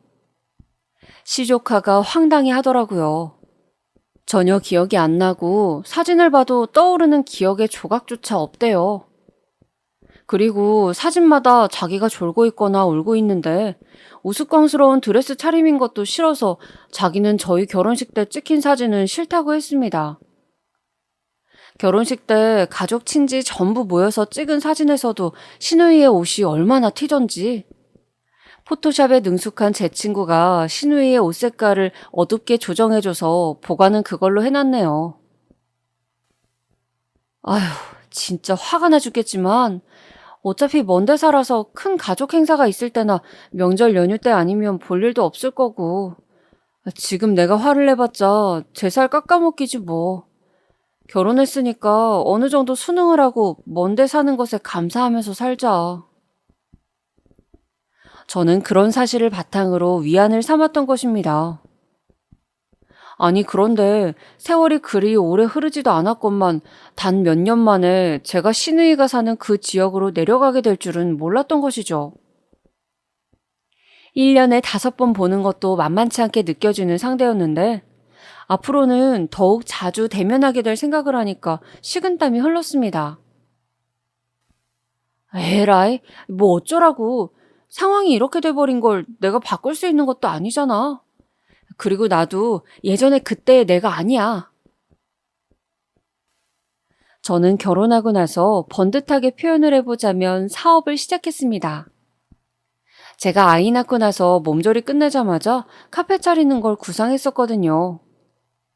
남편이랑 친정 식구들이랑 오랜 상의를 거친 일이었고요.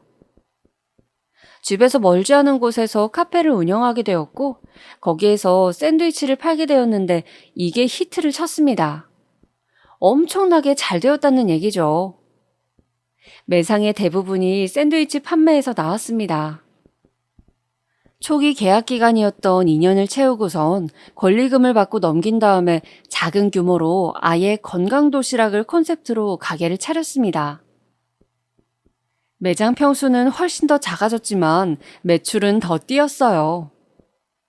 샌드위치뿐만 아니라 아예 밥도시락을 하면서 단가 책정을 높게 잡았는데 가격 상관없이 잘 팔리더군요. 저 스스로도 놀라웠네요. 아기자기하고 예뻐서 일단 눈으로 먼저 한번 맛을 보는 게 제가 만든 도시락의 매력이었습니다. 샌드위치는 재료를 듬뿍 넣고 빵은 건강한 호밀빵 위주로 사용했는데 점심 단체 주문이 매일같이 들어와 있었어요. 그래서 오픈하고 1년이 지났을 때부터는 아예 당일에 판매할 만큼만 선주문 예약을 받아서 운영을 했습니다. 저는 집안일도 해야 했고 아이도 봐야 했기에 욕심을 크게 안 내고 제가 능숙히 해낼 수 있는 양만 처리하기로 한 것이었어요.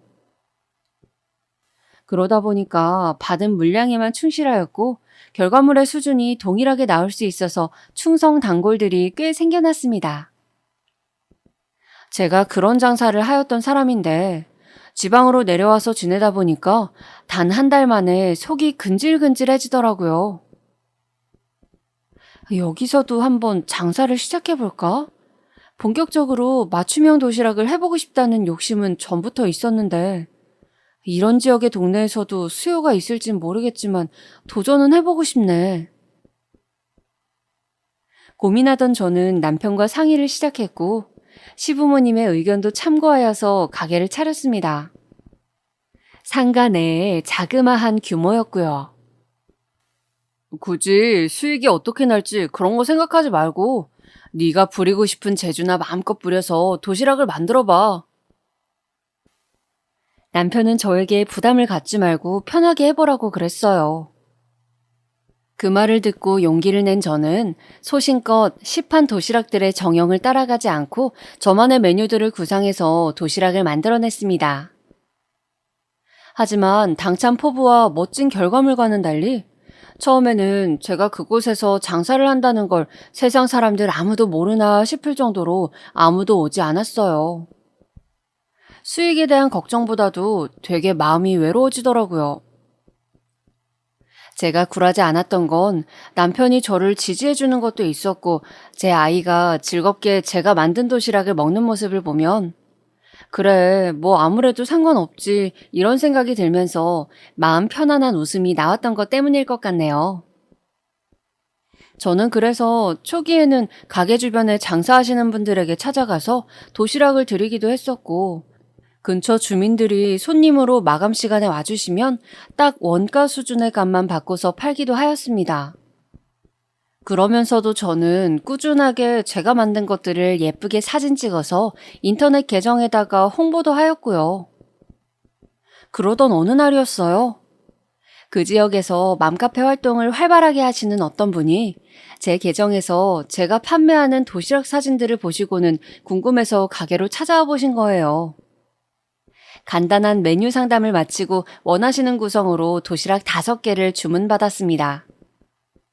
그리고 이튿날에 예약을 하셨던 도시락을 찾아가셨는데 그게 엄청 마음에 드셨나 봐요.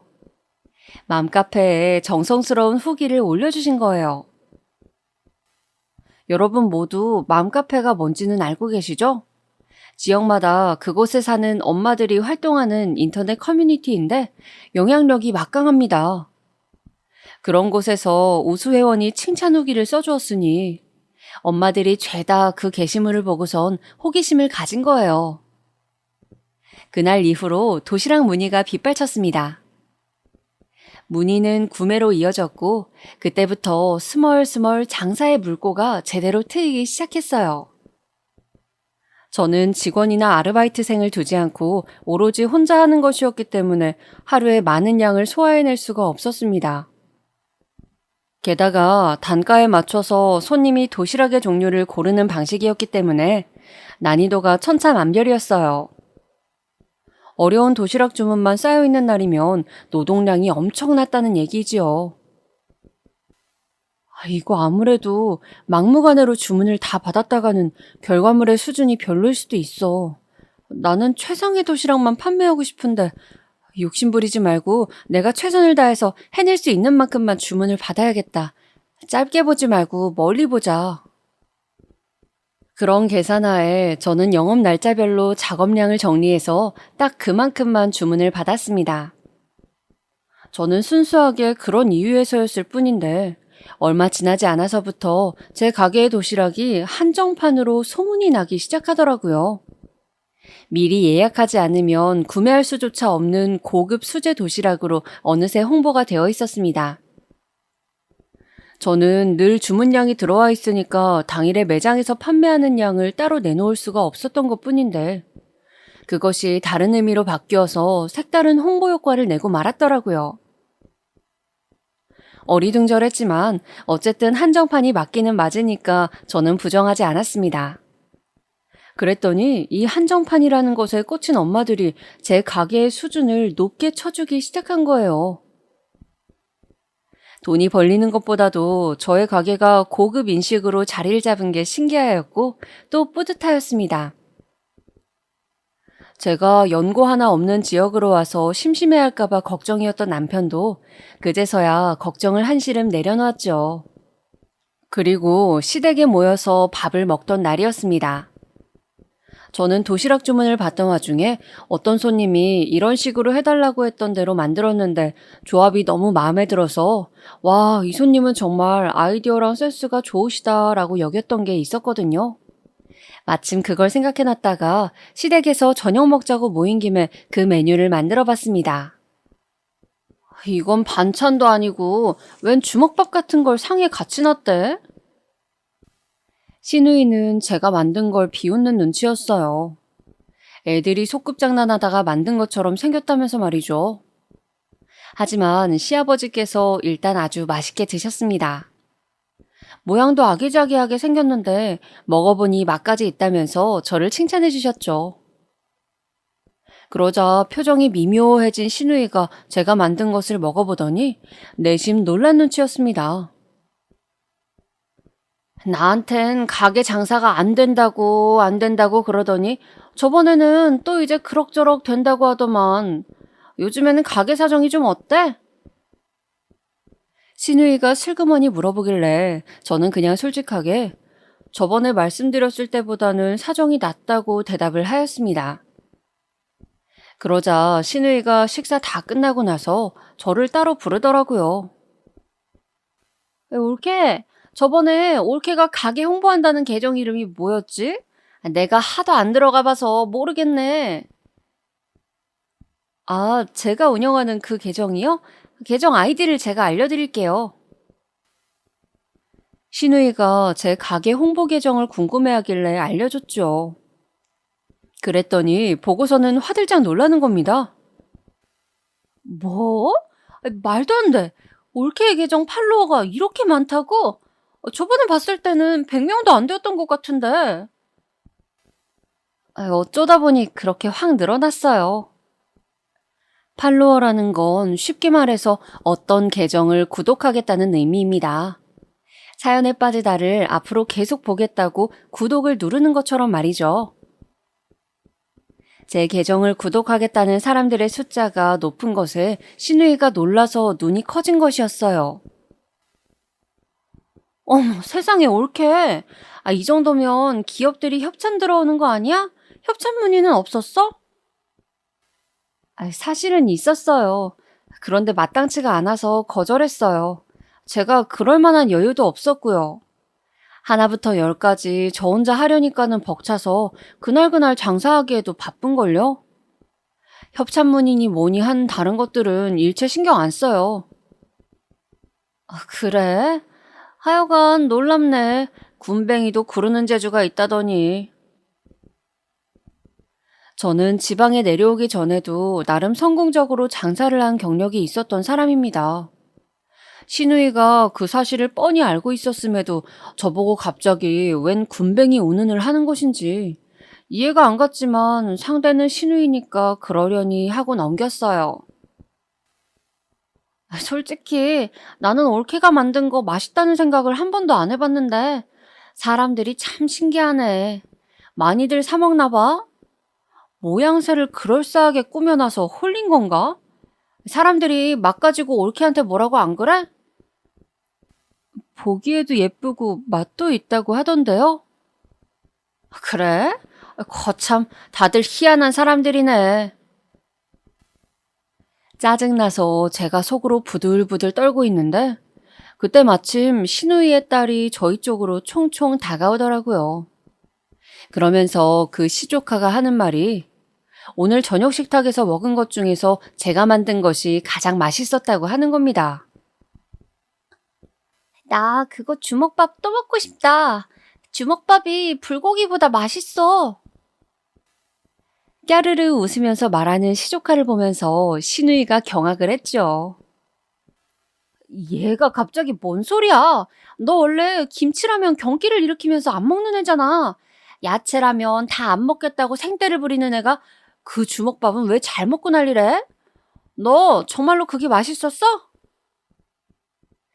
엄마, 나 집에 가서 그거 해줘. 난감한 신우이의 얼굴과 해맑게 웃는 시조카를 쳐다보면서 저는 고소한 미소를 지어냈습니다. 백김치를 쫑쫑 썰어서 조미김이랑 간을 낸 주먹밥이었는데 모양을 제가 귀엽게 꾸몄더니 시조카가 신기해서 손을 댔다가 마침 입맛에 맞았던 모양이었죠. 더 이상 저한테 할 말은 없으니까 신우이는 헛기침만 하면서 돌아섰습니다. 아휴, 저는 그걸로 된 줄 알았는데요. 그 후로 신우이가 자기 주변에다가 유명 도시락 가게를 운영하는 게 내 올케다라고 말을 한 모양이었어요. 문의 온 연락에서 제 친구가 거기 사장님이 자기 올케라고 하던데요. 혹시 지인 할인 같은 거 있을까요? 이런 식으로 말을 하는 손님들이 생겨났거든요. 와, 진짜 환장할 노릇이었죠. 막상 제 앞에서는 제 가게를 그저 운빨이 좋아서 성공한 곳, 도시락은 그저 예쁘기만 하고 맛은 별로 이런 식으로 깎아내렸으면서 제 뒤에서는 저를 팔아서 자기 자랑하기에 여념이 없었다니 어이가 없더라고요. 신우이한테 그런 기질이 있다는 것 정도는 저도 미리 알고 있었습니다. 다만 저까지 활용해 먹을 줄은 몰랐던 것이죠. 제가 그런 신우이의 기질을 어떻게 알고 있었냐 하면 직접 보고 들은 것이 있었거든요. 신우이는 자기 시댁의 수준도 주변에 부풀려서 말했다가 심해부랑 싸운 적이 있었습니다. 저희 부부랑 넷이서 모처럼 고깃집에 간 날이었는데 한창 서로 간의 대화를 나누다가 아무튼 뭐 때문에 그런 얘기로 잘못 흘러갔어요. 신우이랑 심해부는 말다툼을 시작했고 저랑 남편은 자리가 불편해졌었죠. 전말인즉 신우이가 자기 주변 사람들한테 말을 뻥튀기 해서 전달한 게 심해부는 영 못마땅하다는 것이었습니다. 신우이는 자기 시댁에 무슨 부자가 있고 자기 친척이 뭐 국회의원 육촌이고 자기가 어디 대형교회 목사님이랑 사적으로 아는 사이라서 따로 기도를 받을 수도 있고 뭐 이런 얘기들을 자꾸 지어낸 모양이었습니다. 이게 참 웃긴 게 아주 없는 얘기를 만들어낸 건 아니고 이를 보면서 100으로 부풀렸다는 사실이었습니다. 신우이가 계속 그래왔다는 게 심해부로서는 불만이었나 보더라고요. 신우이가 자꾸 발뺌을 하니까 심해부는 저랑 남편의 앞에서 바로 최근에 겪은 일이라면서 신우이의 만행 일화를 하나 공개해 주었습니다. 신우이가 자기 친구들이랑 모임을 할 때 이거 우리 남편이 이번에 홍콩으로 출장 갔다가 나 생각해서 사온 거야. 홍콩에서 가장 유명하다는 쿠키 다들 알지? 이 기회에 마시나 봐. 이러면서 쿠키를 내왔다고 합니다. 친구들은 모두 너는 진짜 다정하고 세심한 남편을 둬서 좋겠다. 항상 부럽다며 반응을 해주었다고 해요. 그런데 정작 심해부는 홍콩 출장의 일정이 너무 촉박해서 유명한 쿠키는커녕 면세점에서 기념품 한 개 구매한 것이 다였다고 합니다. 신우이가 자기 친구들한테 거짓말을 꾸며낸 것이었죠. 꼬리가 길면 밟힌다고 하던가요? 그런데 쿠키를 먹었던 신우이의 친구들 중 한 명의 남편이 심해부랑 연락을 하는 사이였나 봐요. 그 친구의 남편이 심해부한테 야, 너 다음에 해외 출장하면 우리 집 것도 맛있는 거 챙겨줘라. 돈을 줄 테니까 이렇게 말을 한 겁니다. 그러니까 심해부가 어리둥절했죠. 자기는 아무것도 먹을 걸 안 사왔으니까요. 내가 한두 번이면 넘어가겠는데 상습적으로 왜 거짓말을 하고 부풀리냐고. 나쁘고 안 좋은 버릇일 뿐더러 이거 다른 사람들을 완전히 바보 만드는 짓이야. 너는 왜 그걸 몰라? 심해부가 화를 냈는데 거기다 대고 신우이가 하는 말이 아니 그러니까 본인이 알아서 홍콩에 유명한 쿠키를 사왔으면 될 일이잖아. 그걸 꼭 안 사오는 바람에 나로 하여금 인터넷에서 해외 배송으로 그 쿠키를 사게 만들어야 했어? 내가 그거 주문하면서 얼마나 초라했는지 알아? 되려 그 사건에서 잘못한 사람은 심해부라는 것입니다. 그렇게까지 해서 굳이 사먹는 이유가 뭐야? 나는 그걸 도통 모르겠네. 그럼 어떡해? 친구들한테 내 남편이 다음 주에 홍콩에 출장하면 아무래도 이것저것 사올 것 같다고 이미 말을 다 돌려놓은 상태였는데 나로선 뭐라도 걔네한테 보여줘야 할 거 아냐? 그러니까 애초에 그런 말을 친구들한테 왜 돌려놓냐고. 와, 이 사람 진짜 미치겠네. 심해부는 환장하려 하고 있고 신우이는 고집 안 꺾고 자기는 잘못 없다면서 그러고 있고 그 앞에서 저랑 남편만 어색하게 조용히 고개만 뒤집었더랬죠. 제가 그 일화를 접한 이후로 신우이에게는 그런 허세 기질이 있다는 것을 정확히 알게 되었던 것입니다. 설마 그 허세 부리는 게 나한테까지 불똥이 더 튀는 것은 아니겠지? 저는 불안감에 휩싸인 채 신우이의 친구들로 추정되는 의문의 지인 할인 요구자들을 상대하였습니다. 따로 지인 할인이나 기타 할인은 해주지 않는다고 단호하게 못을 박아놨어요. 애초에 들어가는 재료값이나 노동 수준에 비해서 가격이 높게 책정되어 있지도 않았습니다. 그렇게 저는 더욱 제가 만들어서 판매하는 도시락들이 자랑스럽기도 했거든요. 그런데 웬 신우이가 말을 이상하게 전해놔서 뭐를 흐리려는 것인지. 그리고 신우이 집이랑 제 가게는 거리가 썩 가깝지 않아서 굳이 도시락을 사러 오가기에는 효율성이 떨어졌었거든요. 그런데 할인이라는 말이 들어가니까 그 사람들이 싸게 먹으려는 욕심으로 저한테 자꾸 문의를 해오는 것 같았어요. 마음 같아서는 연락해서 도대체 주변 사람들한테 내 가게 이야기를 어떻게 전한 것이냐, 혹시 할인이라도 받을 수 있다고 한 것이냐, 이렇게 따져묻고 싶지만 차라리 아무 말도 하지 않고 조용히 넘어가는 게 상책일 수도 있어. 그냥 모른 척 해야겠다. 저는 신우이의 작태를 모른 척 넘기면서 무시하였습니다. 그 어떤 것도 묻지 않았어요. 그리고 나서 거의 3주 정도가 흘렀을 때였습니다. 신우이한테서 먼저 연락이 왔어요. 올케, 내가 올케네 도시락 좀 주문을 하려고 하는데 할인되지?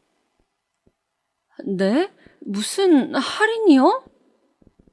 그런 걸 꼭 말을 해야 알아들어. 가족 할인! 세상에. 제가 이 가게를 차릴 때 과장 하나 안 하고 10원 한 장도 보태주지 않은 게 신우이였습니다. 가게 오픈을 하고 나서 심해부가 일부러 주문을 넣고 매상도 올려주면서 인테리어 소품으로 쓰라고 선물도 보내오긴 했었는데요. 절대 신우이한테는 말하지 말라면서 그랬다가는 난리 난다고 저한테 입단속을 철저히 시켰습니다. 저는 당연히 입을 다물었고요. 그러니까 심해부가 독단적으로 신우이 몰래 제 가게 오픈을 축하하면서 선물을 주었을 뿐이지 신우이는 일절 뭐 얹어준 게 없었다는 겁니다. 얹은 거라면 있기는 했었네요. 딱 보니까 한 달에 주문 10건 정도만 들어오게 생겼고 계약기간 채우면 다행이고 그 전에 무조건 당해서 문 닫을 것 같다는 그런 악담을 저에게 얹어주긴 했었습니다. 도시락 먹고 싶으면 편의점 가서 4,000원 주고 골라서 사 먹을 것이고 한 끼 밥이 사 먹고 싶은 것이면 분식집이나 백반집을 가면 되는데 사람들이 저의 도시락 가게를 이용할 리가 없다면서 자기 딴에는 각종 이유를 들어서 제 가게가 망할 것이라고 예언을 했어요. 하지만 저의 가게는 신우이의 강력한 예상을 깨고 제가 기대했던 것 이상으로 비상하고 있었죠. 그 사실에 겸연쩍어하거나 미안해하기는커녕 대뜸 가족 할인을 입에 올리다니 이건 해도 해도 너무한 것이었습니다. 제가 워낙 낮은 마진으로 판매를 하고 있어서요. 따로 할인은 어려울 것 같아요. 그리고 죄송하지만 제가 많이 바쁠 만큼 장사가 잘 되고 있어서 아쉽게 손 벌리고 싶지도 않고요. 제가 조용히 말씀드렸더니 신우이가 저한테 신경질을 내면서 먼저 전화를 끊더군요. 이만하면 알아들었겠지 싶으면서도 마음 한켠으로는 심해부 얼굴 봐서라도 한 번은 해준다고 할 걸 그랬나 싶기도 했습니다. 왜냐하면 가게를 오픈하고 나서 신우이한테 제 도시락을 가져다 주거나 따로 초대를 한 적은 없었거든요. 그 점이 내심 캥겨왔었어요. 너무 정없게 굴었나 싶어서요. 괜히 불편한 마음을 가지고 지내던 때였습니다. 다시 신우이한테서 연락이 왔었는데요. 시조카가 소풍을 가는데 도시락을 맞춰줄 수 있냐는 것이었습니다. 애들 도시락은 자신 있으니까 단번에 알겠다고 했어요. 그럼 30명 도시락으로 좀 부탁할게. 네? 30명이요? 저는 도시락 한 개인 줄로만 알았는데. 올케 그 훌륭한 도시락을 딸랑 한 개만 어떻게 주문해? 그리고 반 친구들한테 우리 딸이 자랑할 수 있는 좋은 기회잖아. 그러니까 좀 부탁해. 너무 황당했는데 제가 만든 음식을 맛있게 먹었던 시조카의 얼굴이 떠오르면서 알겠다고 수락을 해버렸습니다. 이것으로 마음의 짐을 덜고자 하는 계획도 있었죠. 30개 주문을 받는 바람에 다른 주문들을 덜 받게 되었어요. 게다가 30개를 웬만하면 구성을 통일하여 모양새도 비슷하게 내놓아야 했기 때문에 신경 쓸 게 이만저만이 아니었습니다. 무조건 완벽한 도시락을 해내야겠다는 일념으로 그 당일까지 제가 스트레스를 받아가면서 준비하였어요. 마침내 그 당일이 되었을 때 이른 아침 시간에 신우이가 제 가게에 방문하였습니다. 올케, 어째 딱 맞춰서 준비를 다 해놨네. 나 이거 차에 싣는 것 좀 같이 해주라. 저는 군말 없이 예쁘게 포장한 도시락들을 신우이의 차에 옮겨다 주었죠. 신우이는 지금 카드밖에 없는데 어떻게 가족끼리 카드 결제를 하냐면서 이따가 계좌이체를 해주겠단 말만 남기고는 홀연히 떠나버렸습니다. 원래는 어제까지 입금을 해준다고 했으면서 기어이 당일날이 돼서 도시락을 가져갈 때까지도 입금을 안 하는구나. 나는 그냥 카드 결제 받아도 되는데 왜 혼자 저러는 건지. 머리가 지끈거렸지만 어쨌든 대형 건수를 해결했다는 생각으로 홀가분했습니다. 만들어낸 결과물이 만족스럽고 자신 있기도 했으니까요. 그렇게 해냈다는 생각으로 다른 작업들을 하면서 시간을 보냈습니다. 그런데 그날 오후 신우이에게서 어처구니 없는 소리를 들었습니다. 올케. 혹시나 입금 기다리고 있을까봐 내가 말을 해주려고. 내가 웬만하면 돈을 주려고 했는데 오늘 직접 맛을 봤더니 영 별로더라. 보기만 그럴싸하지 먹을 맛이 안 났어. 애들 상대라고 너무 쉽게 생각했구나? 내가 맛을 볼 거라는 생각은 못했나 보지? 앞으로 더욱 정진하라는 의미에서 이번 건 돈을 안 붙일게. 화가 나다 못해서 막 웃음이 나더라고요. 제가 신우이한테 분명히 말했습니다.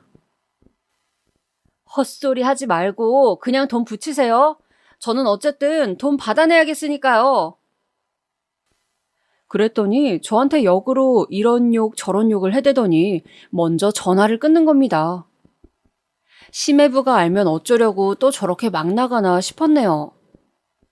혹시나 정말로 도시락이 맛이 없었나 싶어서 검색을 해봤더니 시조카의 같은 반 친구의 학부모가 자기 계정에다가 우리 아들이 오늘 귀여운 캐릭터 도시락이 너무 맛있어서 신이 났다네 이런 글을 올려놨더라고요. 그걸 보니까 저는 제대로 화가 나서 신우이의 허세를 꺾어놓기로 했습니다. 심해부를 통하지 않고 바로 시조카의 담임 선생님을 통하기로 한 것이죠. 안녕하세요. 학계동의 많은 마음 도시락 가게 사장이에요.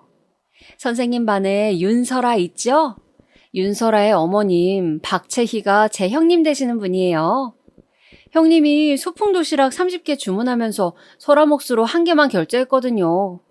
나머지 29개는 각자 부모님께서 저한테 입금을 해주실 텐데 알고 보니까 제가 계좌를 전달 안 드렸지 뭔가요? 원래 도시락 박스에 계좌번호를 살포시 적으려고 했는데 제가 이렇게나 정신이 없네요.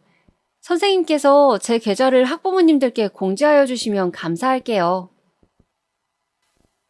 전말을 확실히 모르셨던 담임 선생님께서는 학생들의 학부모에게 해당 내용을 싹 다 돌리셨습니다. 돈 문제였기 때문에 빨리 해결하시려는 의도셨겠죠. 그랬더니 바로 난리가 난 거예요. 설아 어머니, 본인이 유명 수제 도시락 가게에서 쏜다고 해놓고 입금을 각자 하라는 건 대체 무슨 상황이에요? 다들 화가 잔뜩 나서는 신우이한테 따져들었대요. 그야말로 공개 처형을 당한 신우이는 어떻게든 수습을 해보고자 저한테 바로 입금을 해주면서 저보고 담임 선생님과 학부모들한테 뭔가 오해가 있었다는 식으로 전달 좀 해달라고 하더라고요. 제가 왜요? 정말로 오해가 있었던 것도 아니잖아요.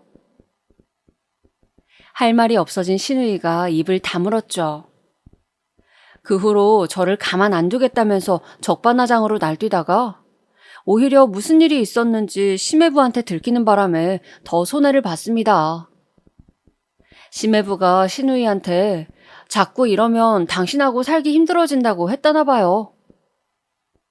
기세가 점차 꺾인 신우이는 더 이상 없는 얘기를 지어내거나 상황을 부풀리지 않게 되었답니다.